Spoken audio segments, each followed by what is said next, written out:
Ola, Uber, Flipkart మీరు గమనిస్తే ఈ మధ్య టెంపరరీ ఎంప్లాయ్మెంట్స్ బాగా పెరిగిపోయినాయి. నువ్వు క్లాక్ అవర్స్ ఎప్పుడు, లాగ్ అవర్స్ ఎప్పుడు, ఎన్ని అవర్స్ పని చేస్తావు, నీకు రేట్ కార్డ్స్, నువ్వు ఇన్ని గంటలు పని చేయి, ఈ రేట్ కార్డ్ ద్వారా ఇన్ని గంటలు వస్తాయి. అవసరమైతే ఎక్కువ సప్లై ఉందనుకోండి గిగ్ వర్కర్స్, రేట్ కార్డ్స్లో ₹100 ఇచ్చే దగ్గర ₹50 ఇస్తారు ఆ రోజు నైట్, అలా ఉందన్నమాట. So continuous reduction of wages in rate cards, దాంతో సంబంధం లేకుండా కనీస వేతనాలు, మినిమం వేజ్ అనేది మాకు కూడా కావాలి, మేము కూడా బతకాలి కదా. అదేవిధంగా సామాజిక భద్రత, సోషల్ సెక్యూరిటీ అంటే ఇన్సూరెన్స్ కావచ్చు, పెన్షన్ కావచ్చు, హెల్త్ బెనిఫిట్స్ కావచ్చు, తర్వాత కనీస వేతనం కావచ్చు. అదేవిధంగా వాళ్ళ హక్కులు చాలా ఇన్సెన్సిటివ్గా, హార్ష్గా వాళ్ళని ట్రీట్ చేస్తారు. కొన్నిసార్లు వాళ్ళ వర్కింగ్ కండిషన్స్ కూడా చాలా బ్యాడ్గా ఉంటాయి అన్నమాట.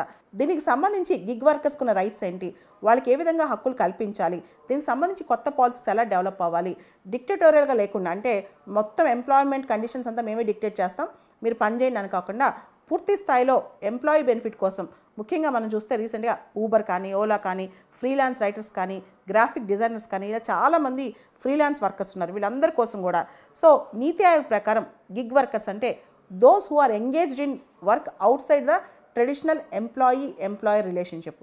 అంటే మామూలుగా ట్రెడిషనల్గా ఎంప్లాయర్ రిలేషన్షిప్ కాకుండా ఎన్ని గంటలు పనిచేస్తే అన్ని గంటలకు వేజ్, దానే గిగ్ వర్కర్స్ అంటాం అనమాట, గిగ్ వర్కింగ్ కండిషన్స్ అంటాం.